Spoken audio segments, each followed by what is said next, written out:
Hello and welcome to And It's Live, the history of the Premier League. This is our final show of 93-94.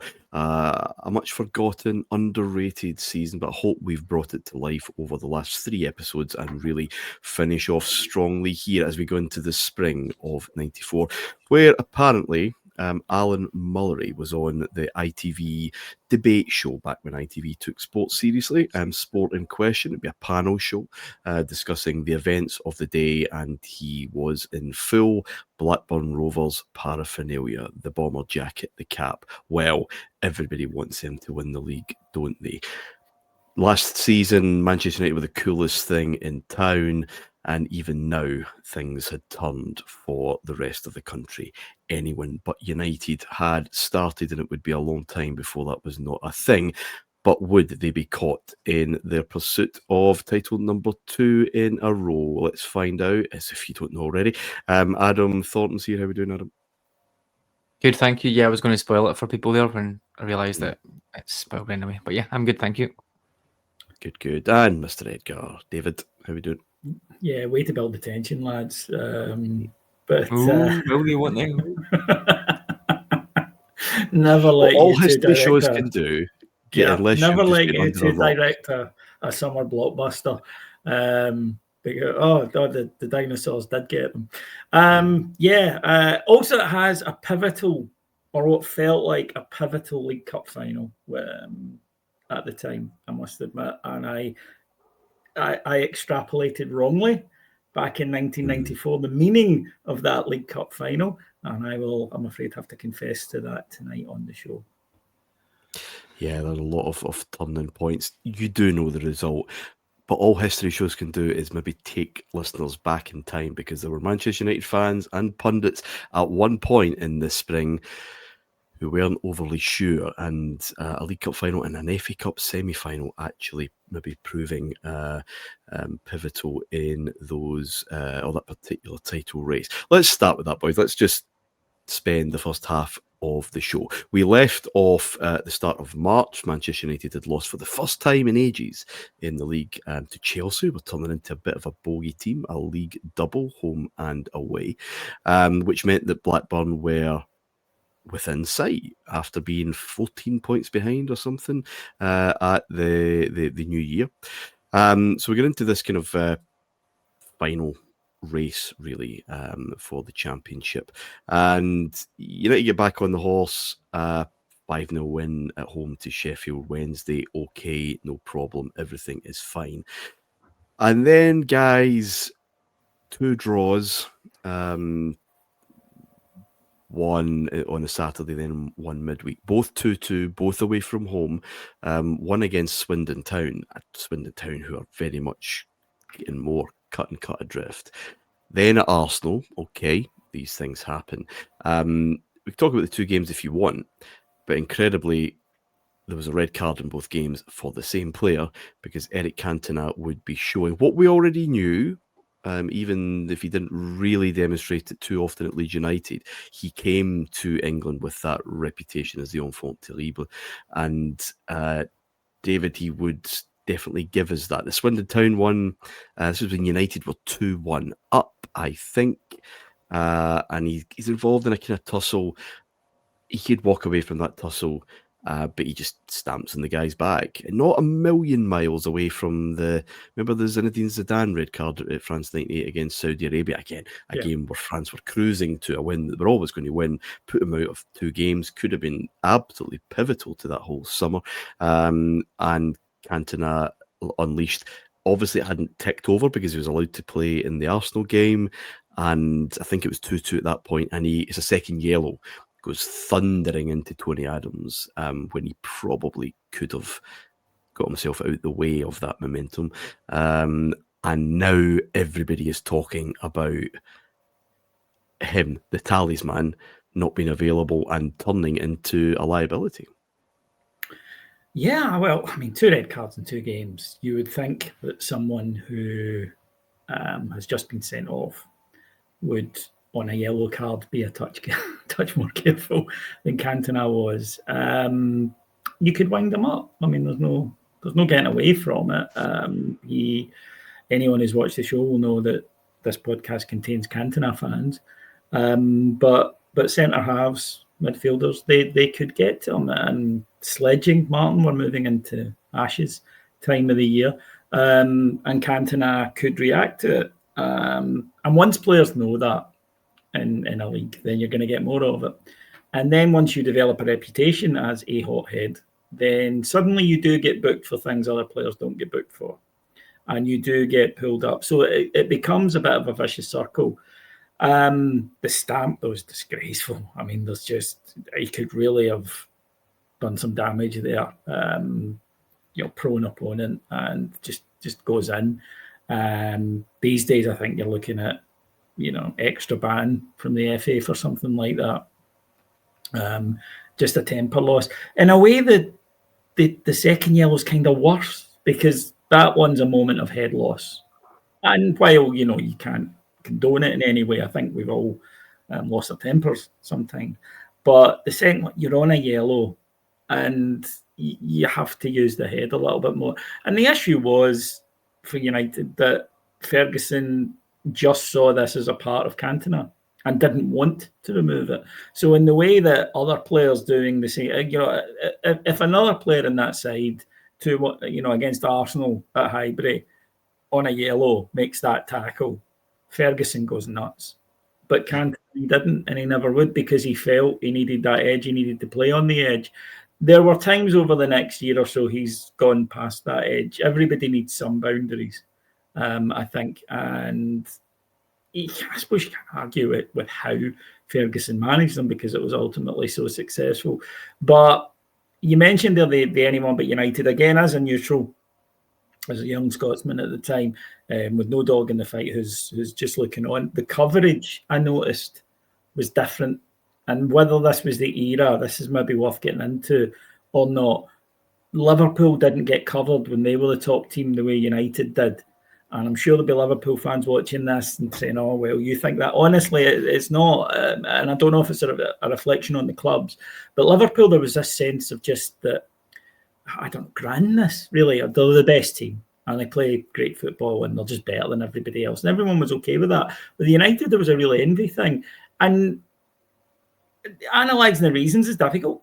But, Ferguson wasn't Bob Paisley. That's your analysis over, I think, to be honest.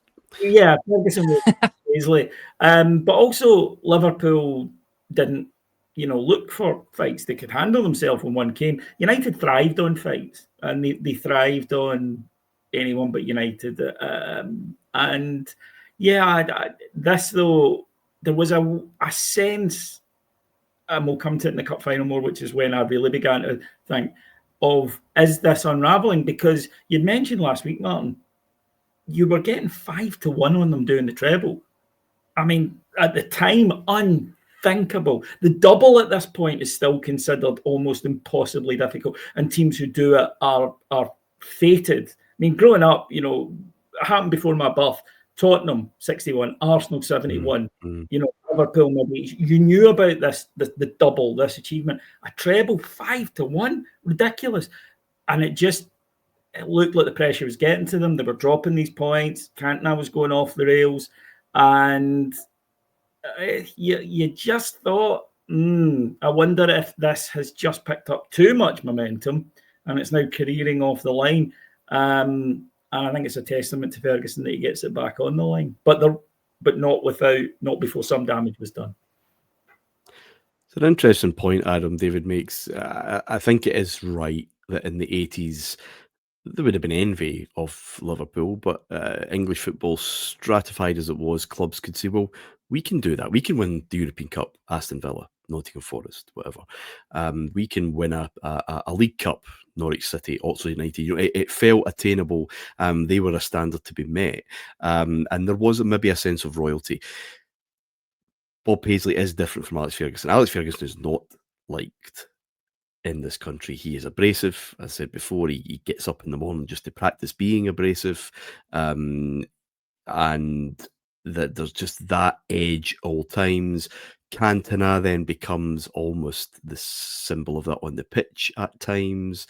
And then what Liverpool didn't have, because they couldn't have, was the wider coverage, the incessant noise, the marketing that Manchester United could do and did do.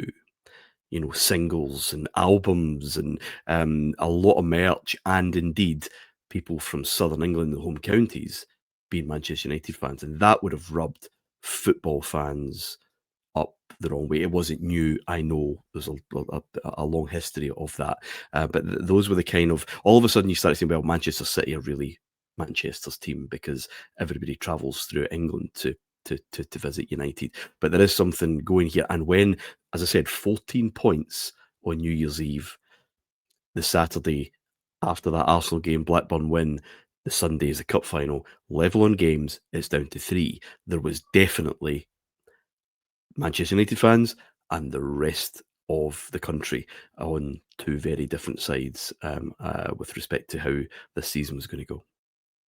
Yeah, it's funny how that happens, isn't it? There doesn't really seem to be much rhyme or reason, and it must just be down to gut. I think is how you would describe it, just down to sheer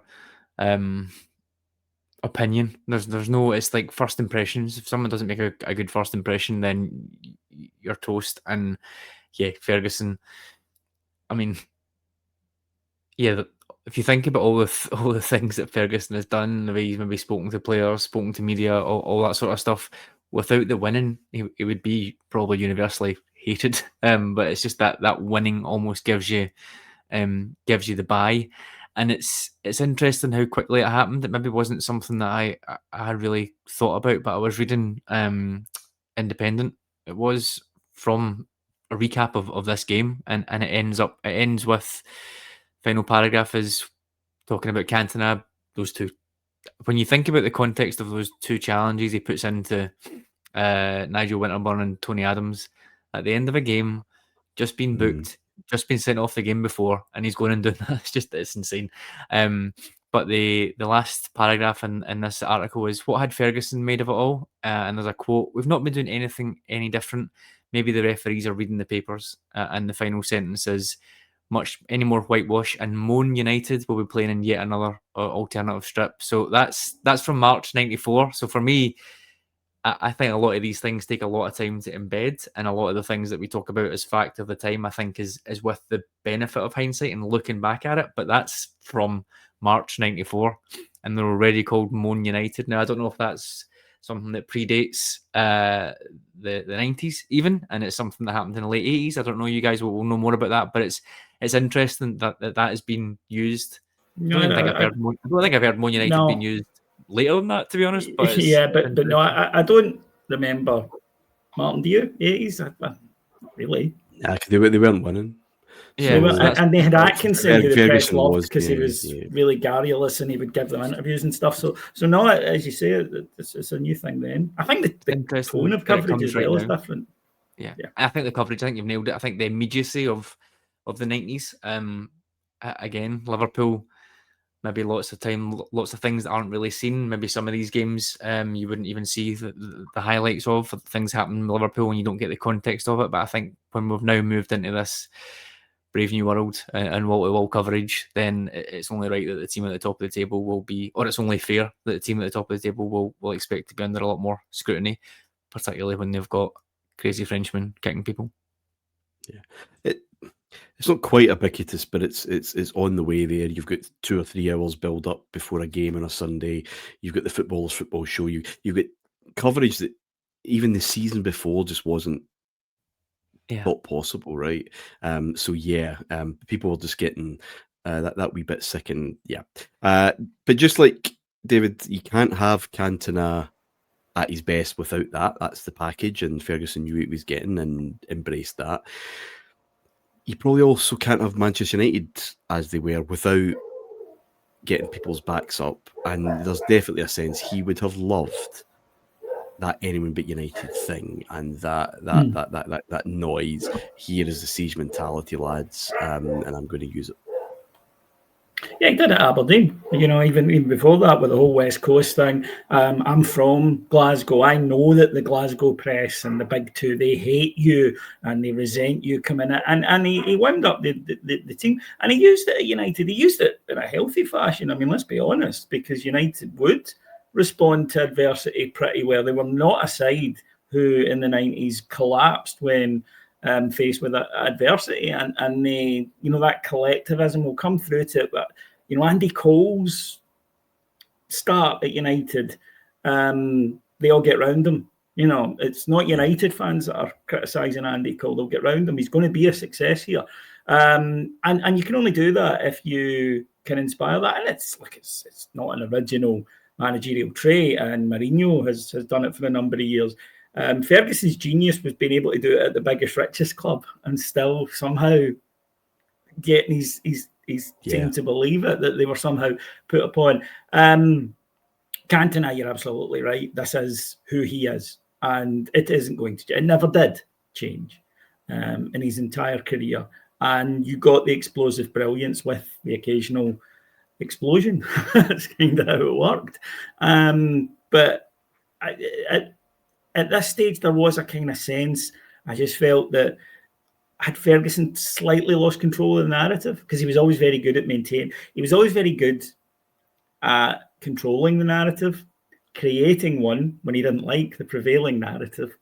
And this was one where I just felt it was maybe running away from him a little bit. Blackburn are coming up, and a lot of people at this point, Blackburn, you can sort of project onto them what you want them to be, because they haven't been in the Premier League or Division 1 in my lifetime at this stage. A lot of the players they have are kind of guys that have been, younger players from other clubs that they haven't been in your face for a number of years. They have exciting players like Shearer. They have Kenny Dalglish, who, hugely admired at this point, and of course still a lot of sympathy for and respect for the amazing way he was there for the victims and family in the city after Hillsborough. So they were very likeable, and United weren't. And there was a fair bit of joy kicking about at what looked like United's collapse. And as Adam mentioned it was very, very, they were very quick to put the boot in the press. Very quick to do that. Now, knowing what we know now we know how the sausage is made with the press. He was doing things like banning people from press conferences, giving stories to certain journalists and not to other. Things that piss off that era of journalists very much. I mean, they took themselves very seriously as arbiters and gatekeepers of football. They were? And they were. And here was Ferguson saying, I don't have that respect for you. I'm not going to play ball. I'm not going to play by the rules that you expect. And eventually he gets in a position where he's so powerful he doesn't need to, and they have to kowtow to him. But you're a few years off that at this stage. But at this moment in time, United did look, as Adam says, though, the decision on the second yellow, I mean, it's a crazy thing to do from Cantona. And coming just off the back of the Swindon one. And the Swindon result was an absolute shocker. I mean, it really was. They were a poor side, Swindon. And as you say, Martin, they were going down. Everyone knew it. And for United to go along there and not pick up a victory and to concede 2 goals, that really put the cat among the pigeons. And Arsenal away, it's not a bad result because it's always going to be a big game. And Arsenal away, you pick up a point there, you're perfectly happy. But it just fed into this sense of here is this machine, which has been whirring for, at this stage, 2 3/4 seasons, is just slowing down a little bit at the worst possible time. Indeed. So as I said, Blackburn win there, which is effectively a game in hand to go level. They're 3 points behind. On the Sunday, United are in a League Cup final at Wembley as the treble dream remains on. We'll pick that story up after the break.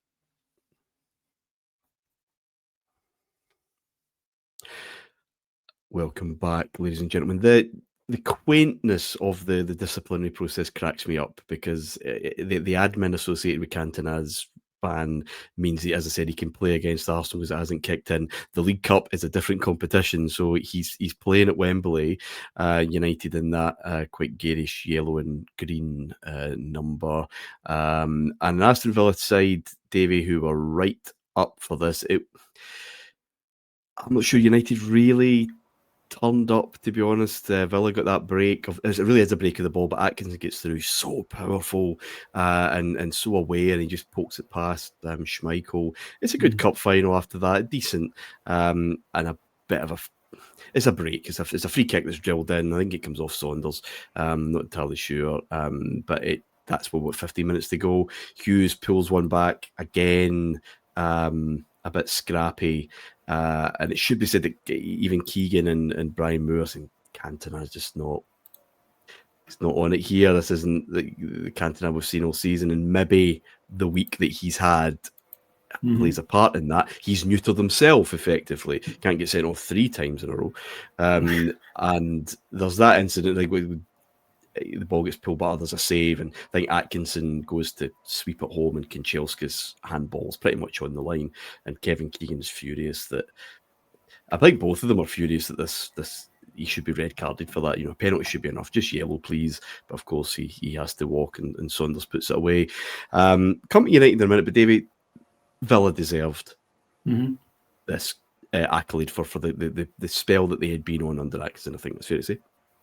Yeah, you're absolutely correct. You don't get trophies in football for accumulated deserve it. But they did. They'd been really entertaining, really good to watch. Up there at the top end of the table, not quite good enough to win a title. I don't think there's any season where you could say they bottled it or anything like that. They just didn't quite have the legs to do it. But I'm glad they had something to show for their efforts, because it's a right good team. There's quality players all through this team. We've talked about it. And they're bang up for this, Martin. They are bang up for this, and United aren't, strangely enough. Now, whether or not we have got bigger fish to fry, I don't know. Have our ambitions moved on past it's only the League Cup? But you're in the final. The treble is you're in the final. Way this is diminished. I just think, Adam, I don't know about you. They just don't turn up. I think they took the lead from Cantona, their talisman, their leader on the pitch, really, he was under par for him for sure. And it was a hard week. It really was a tough week for them, and they just looked like they were caught between two stools a wee bit, because they do kind of play on the edge, I guess, as we've talked about, and they couldn't match Villa's intensity, maybe for fear of stepping over the line. I don't know. I think that's a good point. I think it probably sums up the discussion that you guys just had about Cantona there, where it's like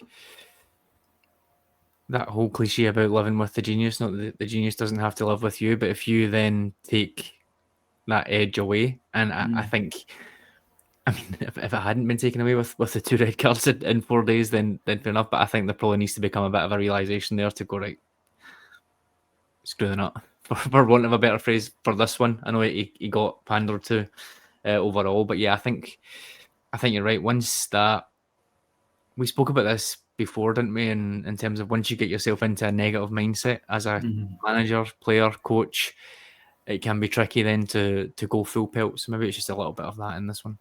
You can't play freely.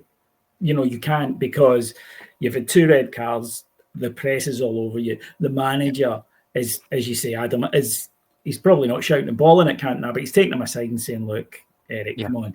So the opposition are winding you up, from 90 minutes, and there's some good old pros in that Villa side that know what they're doing when it comes to that sort of thing. You can't play freely. You can't just go and play a normal game, because you are constantly having to think and hold yourself back. And United just look like that. Villa take the lead. United get themselves back into it. And there's a great save from Bosnich at 2-1. There's a terrific stop from Mark Bosnich at 2-1 before the kind of coup de grace in the last minute. I don't blame Kanchelski, by the way. I'd do that. 2-1 in a cup final. Take the chance. The Suarez in the World Cup, famously does it, and they miss the penalty, and his side end up going through, so it's totally worth it. Yes, it's cheating. I don't care. I would do it. So Kanchelski takes one for the team. But it kind of just summed up the way it ended, Martin, Adam. It summed up that feeling I was describing earlier of this is falling apart a bit. There's Kanchelski's making the long walk. There's a penalty going in, and the game's done. And the United fans, that's the treble over. And Villa, we're worthy winners. I don't think anyone deny. You mentioned they're both Keegan, both Kevin Keegan and Brian Moore at the end were, on the day, they were just the better side. And they were.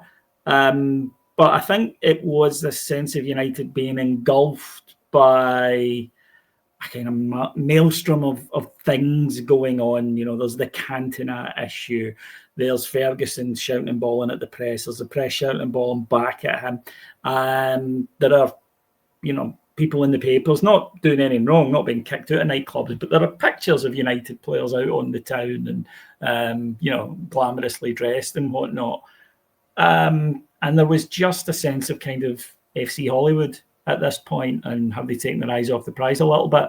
And there's maybe something poetic about Villa, Doughty, Birmingham side, who just, none of that for them. They just turned up, even though they probably had the manager who the flashiest manager in the world. Yeah, exactly. But they had some cracking players. To give Atkinson his due, because I think it is very easy, and it's kind of his own fault, but it is very easy to just go on camel coat, 9 gold rings, and big cigar.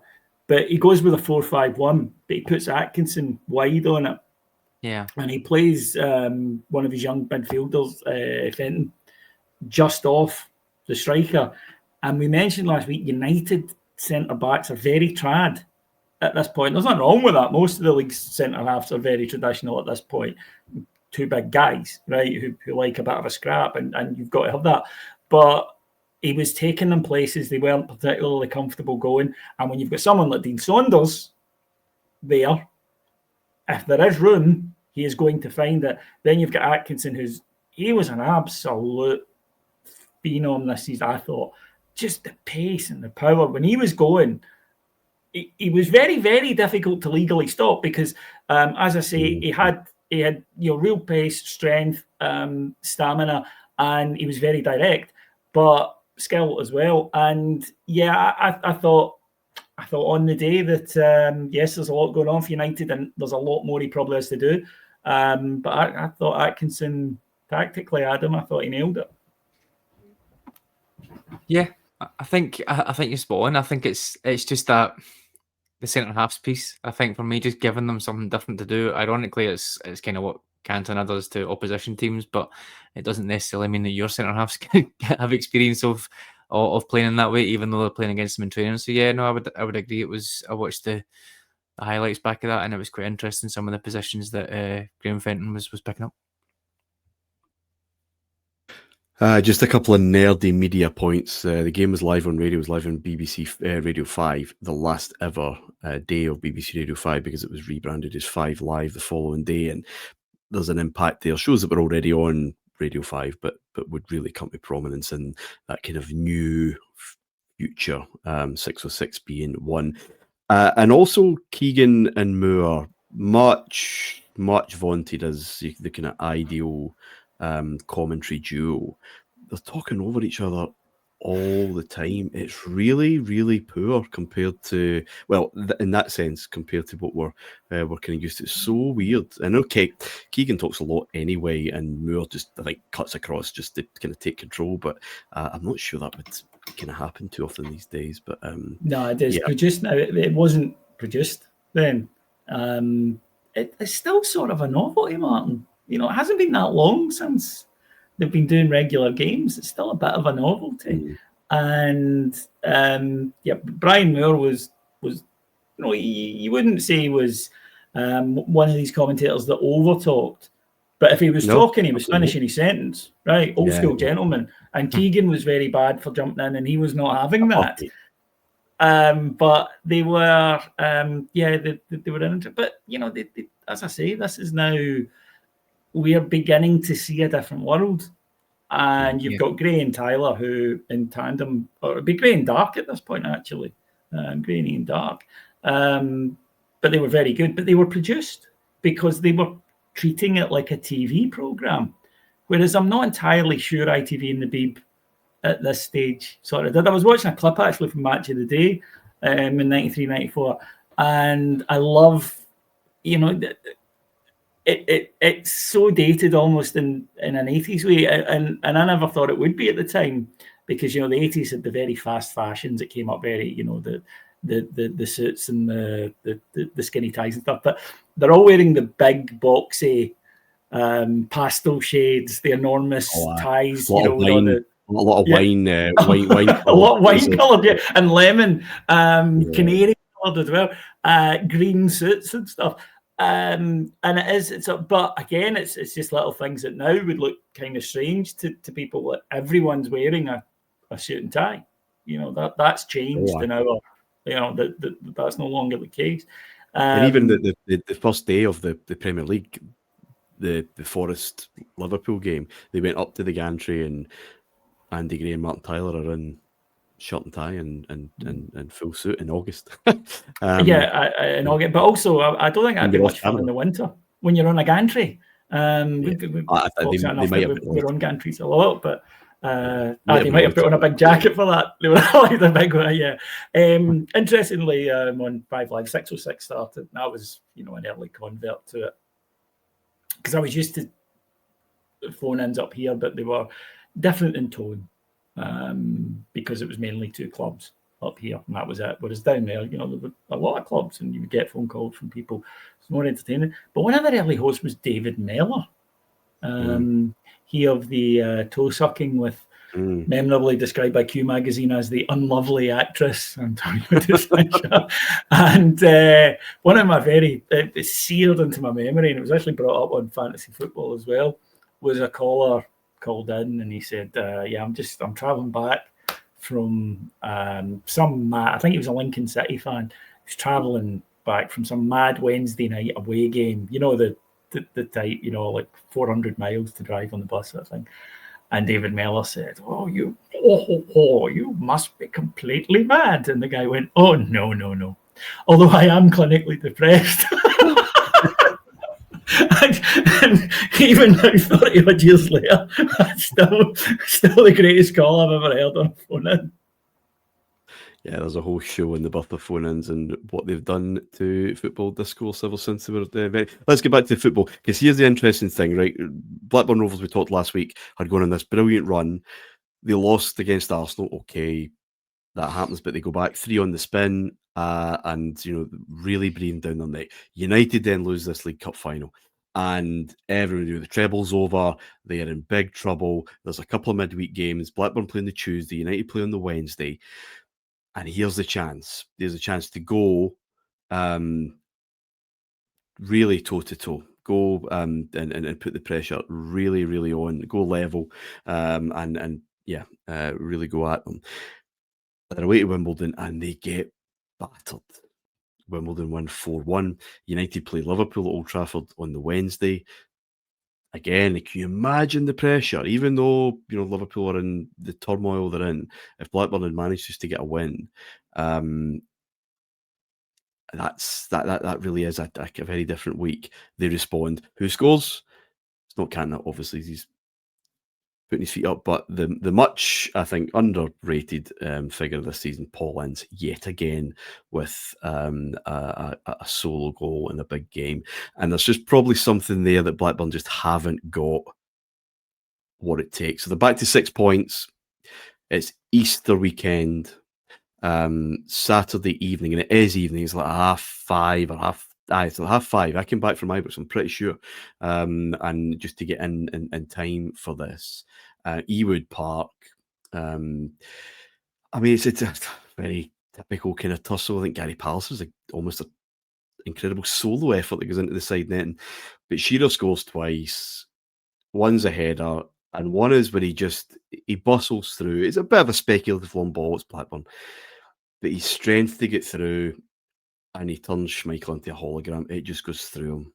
And that place is rocking again, and it's back to 3 points. And, well, here we go. That I really remember that, Davey, as being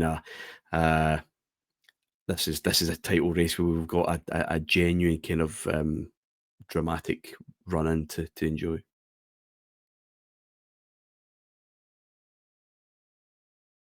Yeah, and Blackburn were in form.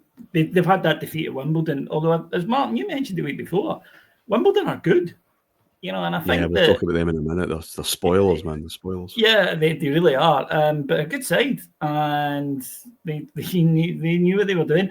And it kind of feels like, have they let United off the hook? Because as you mentioned, it's Liverpool the night after, and they get the result. It's not a great performance, but they get the result. And then come the weekend, though, it's you look at the last kind of 4 or 5 results for both teams, and you go, okay, there's a defeat in there. But United, every game at the moment is looking difficult. And in Shearer, they just had someone who was so exciting because he had your traditional English number 9 centre forward, big lad, right? Loved a physical tussle, loved a bit of violence. You had to, because people were going to do it to you.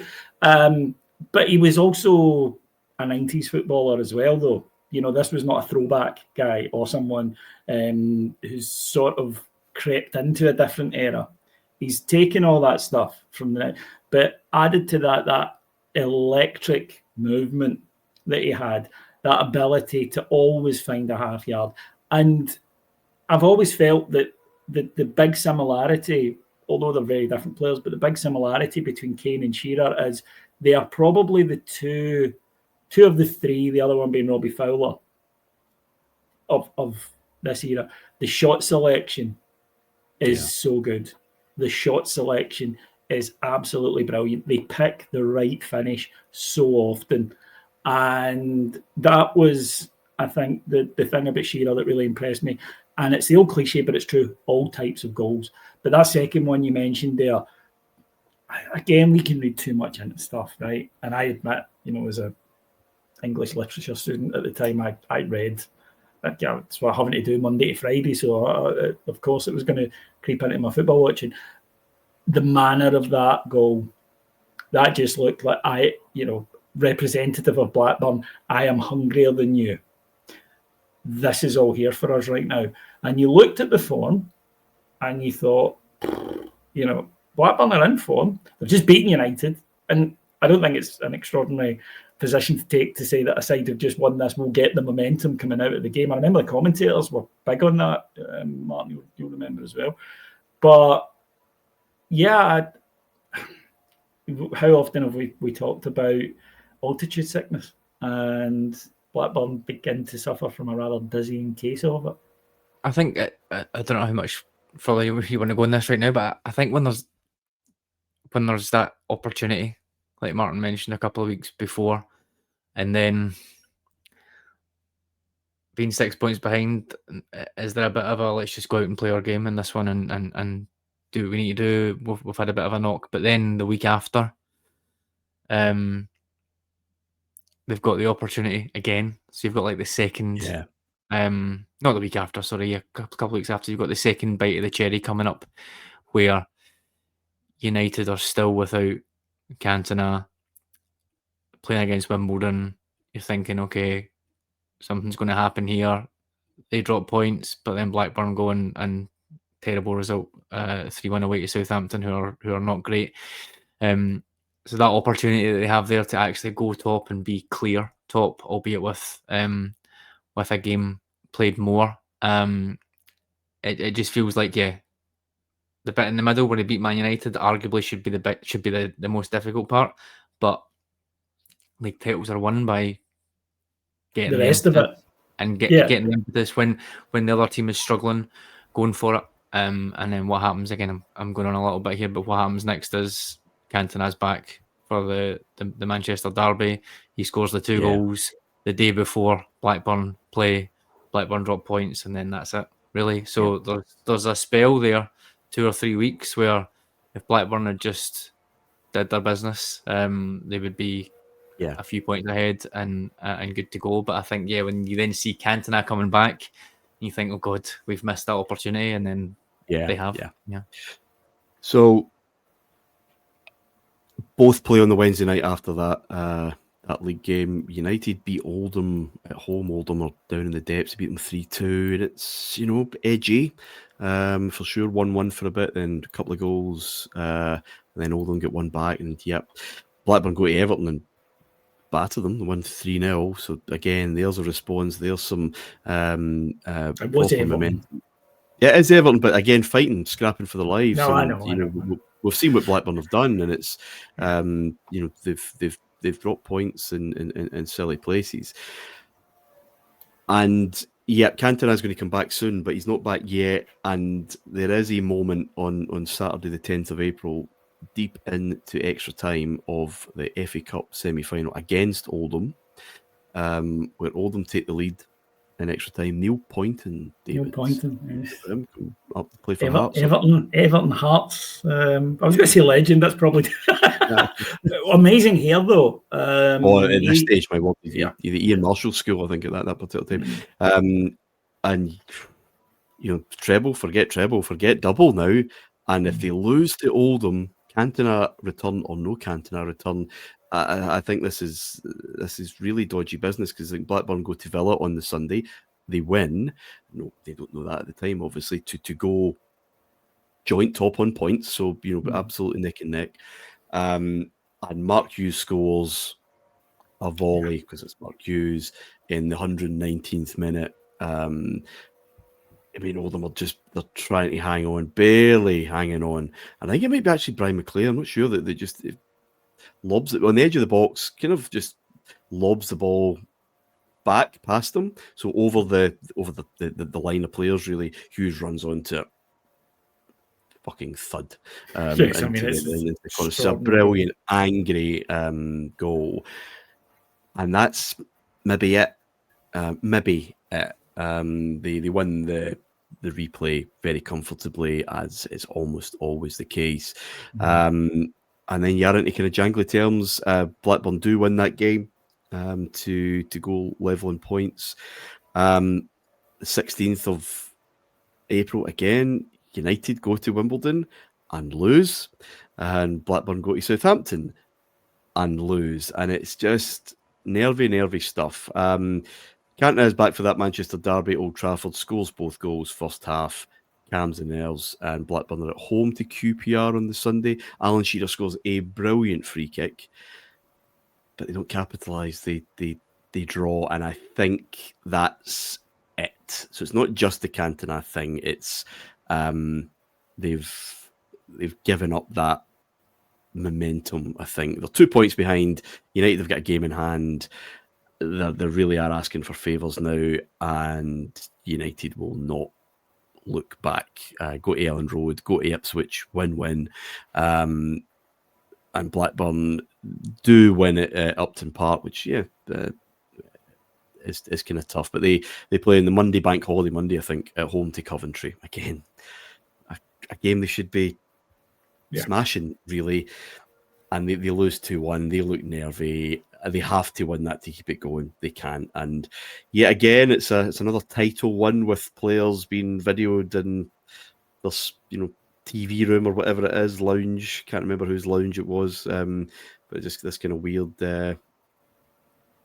anticlimactic celebration. But yeah, United champions again. But it was dicey, Adam. It was, and it's that thing. You have to give credit to the team that wins the league. Ultimately, the one that stays the course. But another year, second season in a row, where you can't ignore the fact that the challengers falter at the end. And like we said there, that little spell, start of April, couple of goals either way, winning games that you really should win. But that's pressure, I guess. That's what makes you champions. That Man United have their we mentioned they had their spell over Christmas, and the other teams don't capitalise. They don't gain any ground whatsoever. Then at this point as well, Man United, Cantona out, they are rocking. They've got other competitions to be dealing with, and again, Blackburn can't quite get themselves over the line. Character building maybe as far as Blackburn Rovers are concerned, and they can go on and build on it next year. But and ultimately, like I said there, I think United deserved to win the league because they were the best team this league. The firepower that they had, the great goals they scored, spread all across the pitch as well. You look at those last 4 or 5 games, and you've got Cantona, Giggs, Kanchelskis, Hughes, and even Dion Dublin popping up with win against Oldham as well. So they had the best team overall, I think, in those attacking options. But it's so funny how in a season that's 42 games and however many more in domestic competitions, there are still just one or two sometimes that if the sliding door slides the other way, who knows what can happen. With Liverpool and Everton in free fall, Arsenal turning into a cup team, we'll come to them in the next section of the show.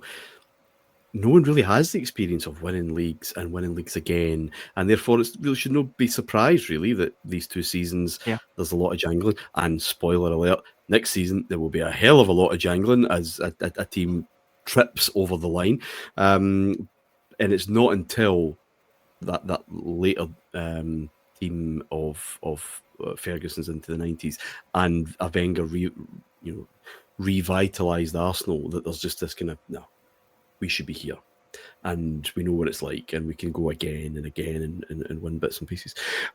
Before we take a break, we'll zoom to Wembley again. Then David, a lot of people talking this cup final up as Chelsea have done the league double over Manchester United, going for the double here, of course. Everyone's forgotten about Cantona's thuggery. He's the player of the year and undisputed at that. And United run over the top of them 4-0. Bit rainy, but who cares? And the double still an important thing. You mentioned it earlier. This is a big deal for English clubs at this moment in time. Yeah, it is, because now it's been done so many times since, but back then it hadn't, and it was a big thing. And I think the recovery to that. I tend to agree with you, Martin. I don't think they win the title if Mark Hughes' volley smashes the bar and goes out for a throw. I think that was essential. They were hanging on by a thread to the whole season. I think it might have slipped away from them. But the cup final, and again, you're right, it had been talked up. Chelsea, the bogey team, they've got the hex on them, the side, the one side United wouldn't want to meet in a cup final, all that kind of stuff. But United batter them.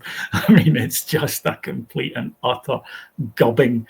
And Chelsea by the end are just desperate to get off the park.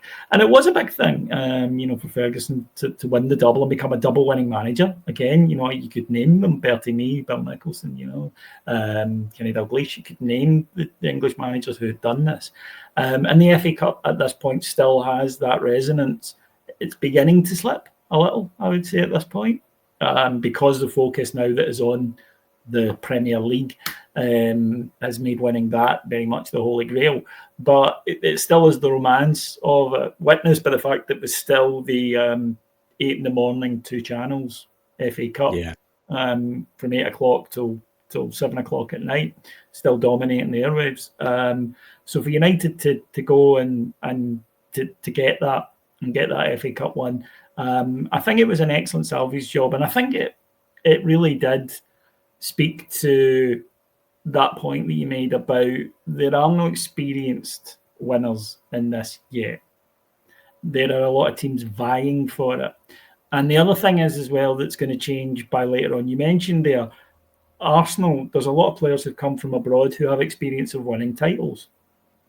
That's not the case here. These are predominantly English sides. In the case of Blackburn, predominantly English sides who've plucked talent the right way. Don't take cast-offs from successful teams. But it's all there and it's all up for grabs. And one of the reasons that I remained a huge fan of English football, always have been, is because it is these games that you should win. And abroad, teams do win these games. If first is playing 15th, it's pretty much a routine victory. That is not the case in England. Your Coventry, QPR, sides like that can come and if you're not on it that day, they will duff you up. A side like Southampton, who've been, couldn't find their arse with both hands for 6 months of the season, relegation beckons, and suddenly it's a completely different animal to be playing. If you're playing Southampton in April, it's a lot different to playing them even in January. So I love that element of it. You cannot take anything for granted in that league. You cannot say, well, that'll be 3 points. And the psychology, therefore, affects it a lot more because grounds get tense. It passes on to the players. And it's only once you get to United by the end of the 90s where it's almost like, well, we expect to win it. So the nerves don't kick in. They concede a goal. It's like, we need to win 2-1 now. but nobody has that at this point, which I think makes it really interesting. I think makes it a real undervalued landmark season. This people don't take a trip to explore this season, and they really should, because they'll find an awful lot to like. How great is it that you can sit and watch a preview for a season and there are 5 teams mentioned as title winners, and it's realistic, nobody's gone nuts, and this was the case here. But with that win, you're right, Cantona has, the redemption arc has happened, the worst didn't happen, United have come round and got back to the position that they feel they should be in. And now it seems odd, after all the years of another decade of Ferguson dominance is coming up, at least another almost 2 decades actually. But at this point, he had ticked something significant off.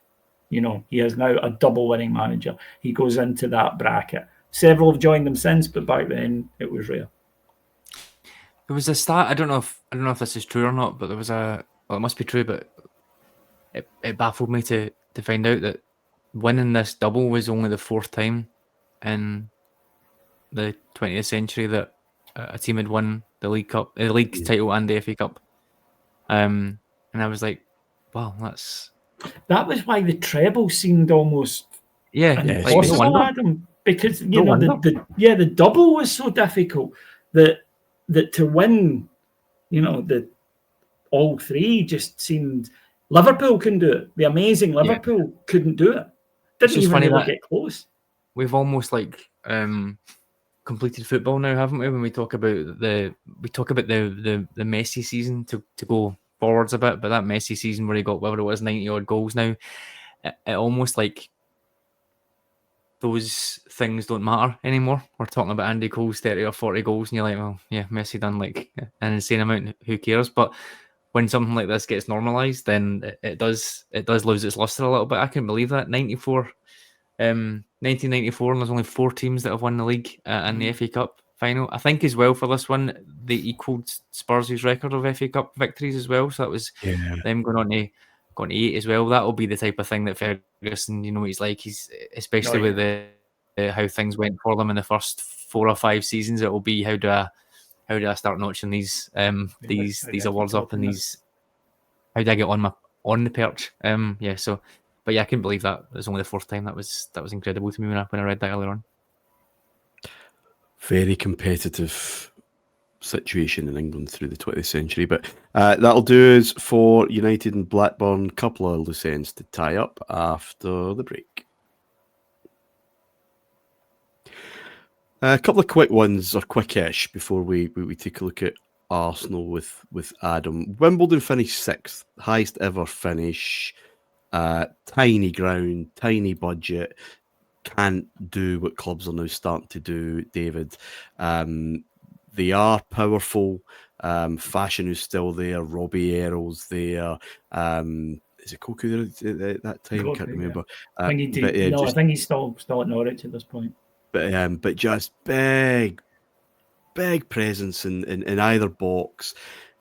And Dean Holdsworth, maybe a wee bit more of your kind of typical English number 9, finds the space, sees opportunities. He get 26 goals this season.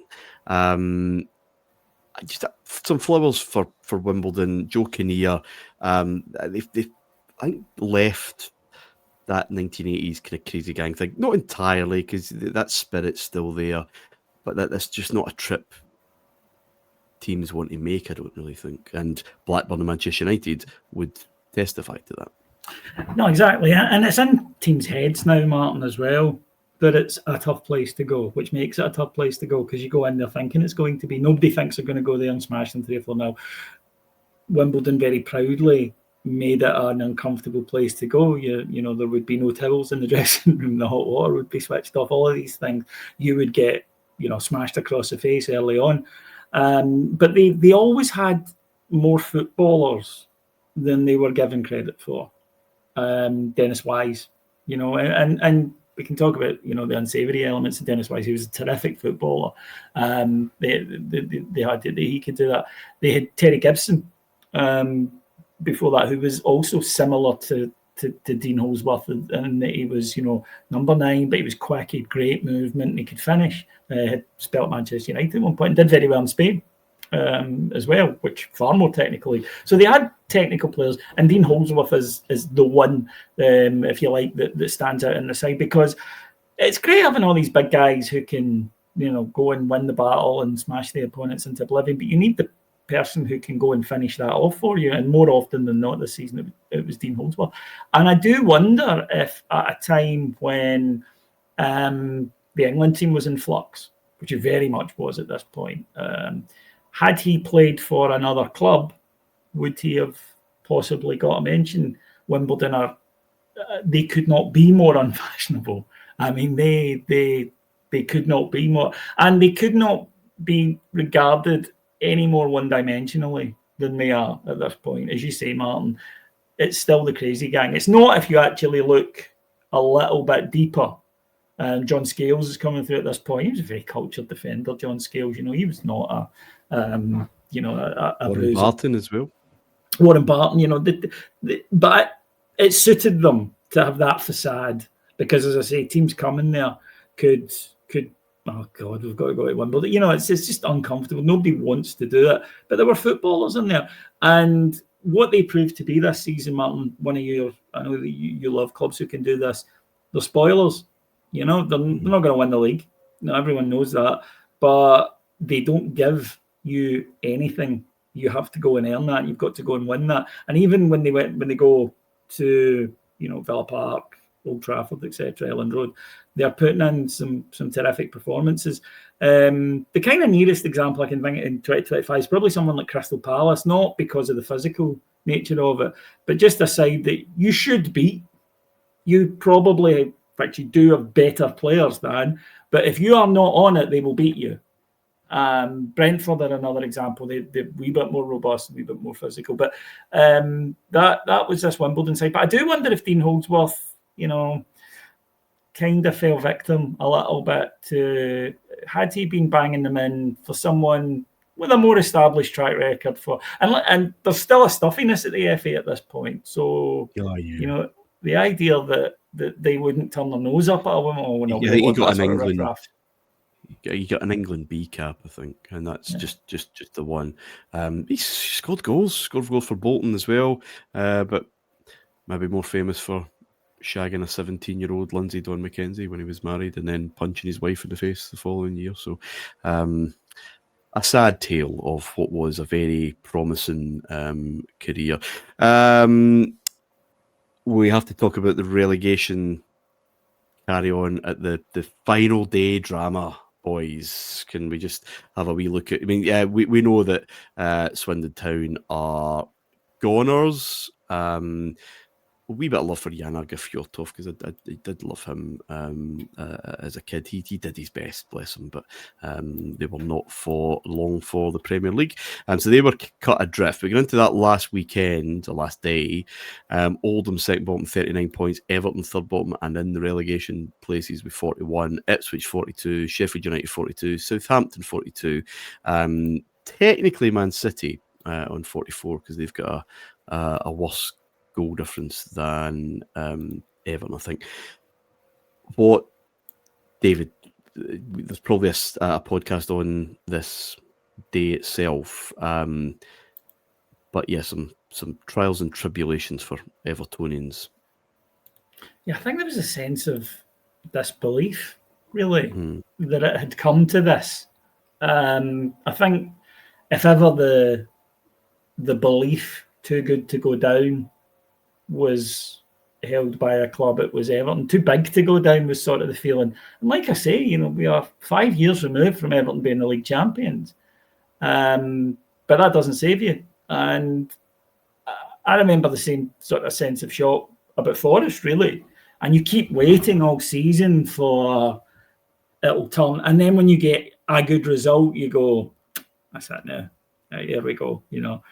We'll finish 13th. It's not been a great season, but here we go. And it just never did for Everton. And, I'm sure we've all watched and seen the scenes. It's just sheer relief. It is just sheer relief. Now, Everton have flirted with it several times since, but this was the first. And as I say, Yeah. this is a side throughout the 80s who were, trophy winners and serial contenders. And all of a sudden they've slipped and can't understand how this has happened. And there was a sense, I think, that, right, okay, that was just an error. That was just a very strange thing that happened, and it will never happen again to us. But flirting with it again the following season, which is why obviously they changed managers and ends up working very well. But yeah, that I can't recall for a genuinely big club, because Everton were a big club, one of the big six. This is going back. This is not just because of the 80s. You go back in the 70s and 60s, they're winning stuff. They had the Littlewoods, family behind them. I can't remember a quicker slide from that. I mean, maybe Wolves in the 50s, maybe. But from being... and people might point to Blackburn or Leicester, but I would argue that neither of them were traditionally big clubs. Yes, they won the title and within 5 years had been relegated. But those are kites being flown, right? Those are fireworks. Returning to earth. Yeah, returning to earth. And then I remember that sense of, after, Barry Horn and all that Everton had this something had gone wrong, right? This anomalous season, and it turned out that it wasn't. But that last day drama was, just absolutely huge. And I think, obviously I was rooting for Everton to stay up. I was kind of rooting for Oldham as well, because I think even then there was a sense that, they are trying to take on. They have brought a water pistol to a gunfight, basically, and they'd always been, quite a reliable side, an entertaining side. So I was kind of hoping for them, but then I didn't want to see Southampton go because Matt Le Tissier. So there were a few down there that you were looking to stay up, but it was very much not a case that any of the sides down there could go the three teams worse than us, because there was one team worse than everybody, but that was it. I mean, it's worth pointing out the context here. The 10 games before that final game of the season, Everton have won 1. Yeah. I'd drawn 2. So a lot of red on that board there. And this is Wimbledon again, visiting Goodison Park, and they're 2 down after 20 minutes? 20 minutes. And the so atmosphere. Again, I mean, there's the momentum, right? It's just absolutely the atmosphere is south. Feral that day. But luckily, if you're of an Everton persuasion, they get a goal back, and it changes the dynamic, because that is a tough place to play. Goodison, RIP, we're no longer. But it was something Martin and I we do an EPL show, and we've mentioned this for years at Goodison. It can be a really tough place for the home team to play, because when the crowds get on the home team, they really do. And it was, if it had gone a bit longer at 2-0 in this, I think they just slide into the first division, really, on the back of that. But there's a goal, and then there's a rally, and everybody's got something to get behind, and the momentum suddenly switches. And Wimbledon, to be fair, if you watch the game back, Wimbledon are a bit like, fuck this, I'm going on my holiday next week. I am not breaking a leg here to get a draw in this match. But that's your luck. But the atmosphere at Goodison in those matches towards the end of the season, Martin, was a real precursor to what would become a problem, because, like I say, this was a club and a set of supporters who could not believe what had happened to them. Whereas, if you're Southampton, you kind of expect you're going to be down there, right? So you don't panic, right? You keep going and you pick up the victories here and there. It's a different sort of pressure, I always think, when a big club's down there. And it wasn't any new. We saw it the year before with Forest, where the football world are going, they'll be fine, they're Forest. And Forest fans are going, well, actually, we're watching this every week. It was like that with Everton. People go, you're Everton, you'll be fine. But there was a real sense of panic, because this was a piss-poor side. And unfortunately, the firefighting genius manager they brought in turned out to be a colossal half-wit. Yeah, they did win 3-2, of course. Barry Horn equaliser, and 9 minutes from time, and Graham Stewart got another one. But that penalty 4 minutes after the second goal, huge. My goodness, huge. But it was Sheffield United and Oldham joining Swindon Town in the drop, I think, sadly. But finally, then, Adam, Arsenal, one of the grand teams of English football, league champions a couple of times just before the Premier League came into being. Cup double winners last season, and they take that cup form on the road with them in Europe in the Cup Winners' Cup. This is a pretty, I think, an underrated European season as well, actually. Some big old games for them. Torino, 1-0 at home. And in that second leg of Tony Adams' header, that's the quarterfinals. They go to Paris, play Paris Saint-Germain, and Ian Wright does what Ian Wright does and kind of squirms away in and pokes one home. I think a David Ginola header equalises for PSG, but it's 1-1, nervy old second leg, and it's Kevin Campbell, bless him. Good header, actually, to an early goal, and you're holding on for all that time, Adam. And then I think it's Copenhagen, the final against Parma. Very fancied Parma side, who are very unlucky. Thomas Brolin hits the inside of the post, almost just kind of rolls in. So there's nearly a breach there. Ian Wright, heartbreaking, misses this final. So Alan Smith is partnering Campbell up front, I think, and he gets a shot at goal and he scores. And again, Arsenal see it out, and 1-0 to the Arsenal becomes then a bit of a theme. But how did George Graham go from this championship winning manager, consistency, can't just allow yourself to do the odd thing when the lights are on, to this side who look like cup experts and just perfectly suited for actually possibly a good wee run in European football for the rest of the decade? But how did that transition come about? So I think I don't know if I would necessarily call it a transition, to be honest. I think it all comes from that defence. Like, he wanted to, that was his focus basically the first sort of year, 18 months that he was there. He sort of, it started off, David O'Leary was there as well before Steve Bold came in, I think, and the amount of time he spent on the defence, I think, was something that you can tell, I think, when you see how drilled they are. But some of the stuff was pretty, again, is it modern, or do we think everything that is about now was just created now? When really you go back, I mean, Lee Dixon said in interviews that the high press everyone talks about just now, we were doing that at Arsenal. If you lose the ball, the person closest to the ball goes and gets it, and then you all go as a team.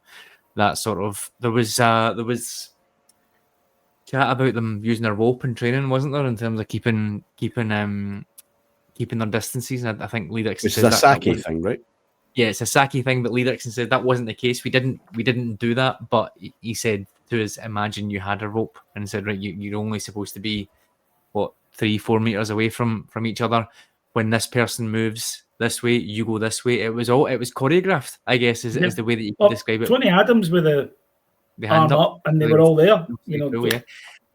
But so it's like, people talk about how it was a lot simpler back then, and how tactics weren't as convoluted as they were.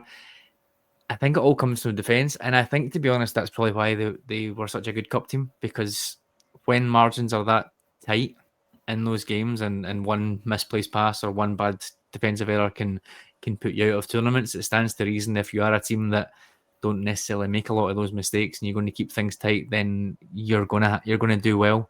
Again, he said we didn't man mark. It was zonal marking. So again, things that people think aren't a thing anymore were a thing back then. He used to say, okay, we're going to work on the back four today, and it would literally just be the four of them and George Graham holding the ball's not on the ground, holding the ball, saying, if I go here, you need to go here, you need to fill in here, you need to fill in here. Midfielders and attackers are not doing anything. It's all individual unit based work. And when it did come to the sort of bigger games, or the sort of sorry, not the bigger games, the training sessions where everyone is playing and they say, right, we're going to work on the defence. The attackers and the midfielders apparently just roll their eyes and say, we're not even going to get a shot here. Like, it's literally, we're not going to get through. This is the most pointless training ever. It is training with the intent of the defence rather than what the attack can do. So it's very interesting looking back at it, because yes, you look at it as, people can look at it as boring and this and that, and they hated doing it. The players, apparently they hated what George Graham would make them do. There's a really good quote in this article which Lee Dixon says George Graham used to sit in the stand first half every game because he'd get a better view, and then he'd come down at half time, and he'd have a bit of paper basically, with everything that's went wrong. And Lee Dixon said it was always me, top of the list. It was always me. I'd always done something wrong. Never Nigel Winterburn. He loved Nigel Winterburn. It was never him. It was always me that done something wrong. So when he seen his name at the top of the list, he just disappeared at the toilet, and George Graham would come and find him and say, right, you're not doing this, you're not doing that. Him and Tony Adams, I think, were the two favourites, and Steve Bold and Lee Dixon got it in the neck. But yes, yeah, so it's interesting the way that these things work, because I think it is all based on that. They weren't that great of a defensive team in the 80s before he came in, but he worked on it. He marshalled them and said, like, this is what you're doing. But it's that whole thing about, you just think it's all basic and it's all rudimentary, but high pressing, zonal marking, offside traps, coordination, choreographing it, like I said, is fascinating. So I think it's all built on that. And then when you start to add in some of the attacking players we mentioned there, like obviously Ian Wright doesn't play in this game, but you've got some really interesting players in there. You've got Paul Merson, David Rocastle done a really good job for them before he moved on to Leeds. I think it just goes to show you how important I think units of a team can be. And if you've got a really good base, as we know, you can go and do things. You look at maybe some other teams that have got a really good attack and can go on and do things, and they negate some weaknesses elsewhere. I find it just really fascinating what managers value, I guess, and how they can make that work for themselves. Because you look at Hoddle last week and George Graham this week, and you think, I mean, if you were able to merge those two things together, you'd be unstoppable. But it just doesn't work that way. So it's interesting that people prioritise what they know best and what they think of. But George Graham's fascinating for sure. Yeah, but the interesting thing about George Graham is he was not a disciplined player at all. He said himself, exactly. George Graham, the player, would hate the stroller. Yeah, if you'd asked him to press, you were on to buttons, quite frankly. And he said George Graham, the player, would hate George Graham, the manager. So it was almost like, right, see all the stuff I didn't do, it's quite important, and I'm going to need you to do it. I think maybe the thing that slightly stopped him in terms of league titles during this spell is he had a slight mistrust of Mavericks. And if you look at the amount of games where there's a David Hillier or an Ian Selly in there, yes, he had Rocastle, or he would have Merson, or he would have Limpard at some periods. He had one. And apart from that, he was kind of reluctant to cede control. And he was one of these managers who would sign a player like this and go, no, I need this. And then after a few weeks, go, I'm never playing him if I can avoid it, because he does things that I can't control, and therefore I hate that. And maybe he couldn't. I don't think George Graham puts up with a Cantona, not just the personality, but the randomness of it. And that's also, I think, to his detriment then as well, because, like I said at the start there, this is great. This one-off cup football, being tight and nicking a goal, it's not enough. No, it's not going to win your title. No, it won't win you titles moving forwards into the 90s. And I think the criticism that I think most people would have is you start to see this attacking aspect coming through with Blackburn, with Man United, rolling into the new Arsenal that come in a couple of years, and he just wasn't able to, I guess, evolve quick enough in line with what the other teams were doing. He just couldn't trust it. That was it. He couldn't relax himself enough to get to say, I'm going to give this a season and see what happens with it. He just couldn't do it. He would run back to what he knew so often. But you're absolutely correct. See, setting a team up tactically for 2 matches in a knockout tie. Oh yeah, nobody better. And I think it's what I find really interesting about it, Martin, is something that we will definitely come on to in the next couple of years. Is, are there many more examples of a team which is so obviously cut in two, if you like, with a fantastic defence and then maybe a limited? But are there any more examples where a manager then comes in and goes, I'm going to focus on that attack in the way that Wenger does, and we're going to meld these two things together? I off the top of my head, can't think of something else. Maybe an Italian team that's not really springing to mind, that you've got such this amazing unit, and then you then go and completely revolutionise the other side of it. So I'm really interested to dig into it from that aspect as well in the next couple of years. It's good to inherit that unit and just buy well. I mean, we'll get to obviously in due course, but when you've got power and pace and skill in the middle of the park, like he did with Vieira and Petit, you've got pace to burn with some of the kind of wide inverted forwards that he would have, and a kind of genius number 10.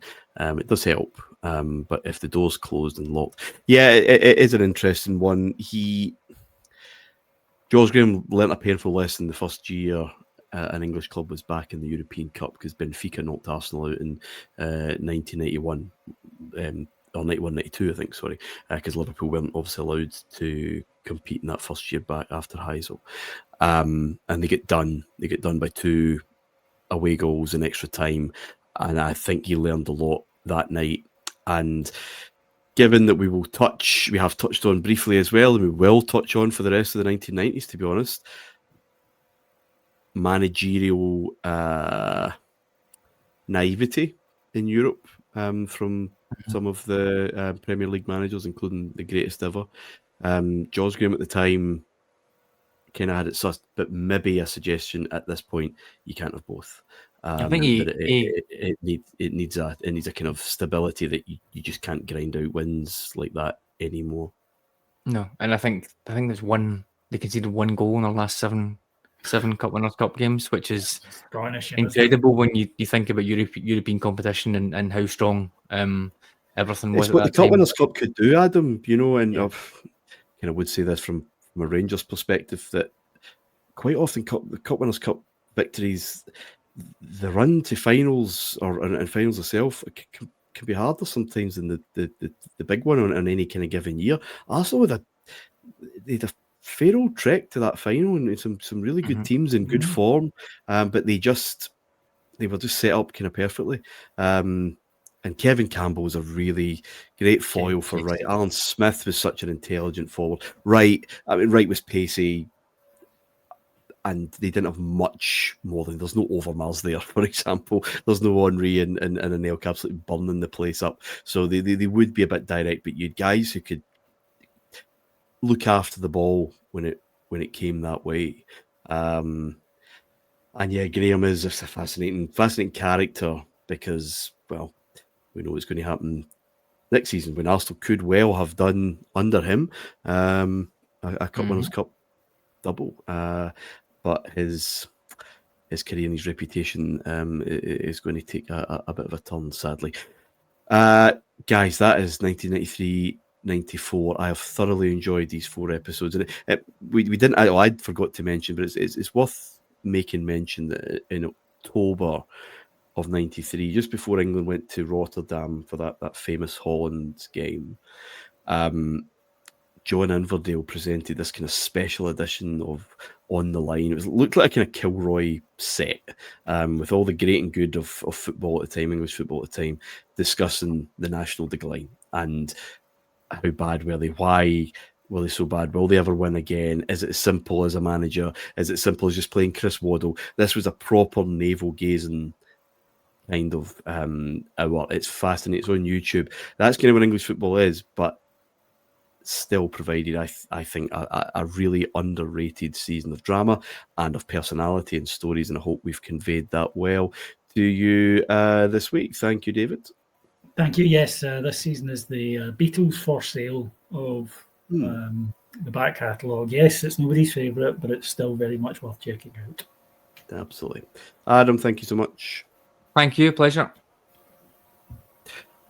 94-95 then.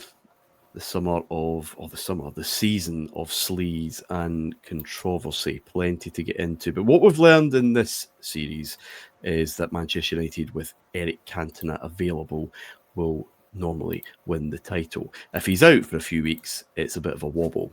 If he's out for a few months, it could be catastrophic. Until next time, bye for now.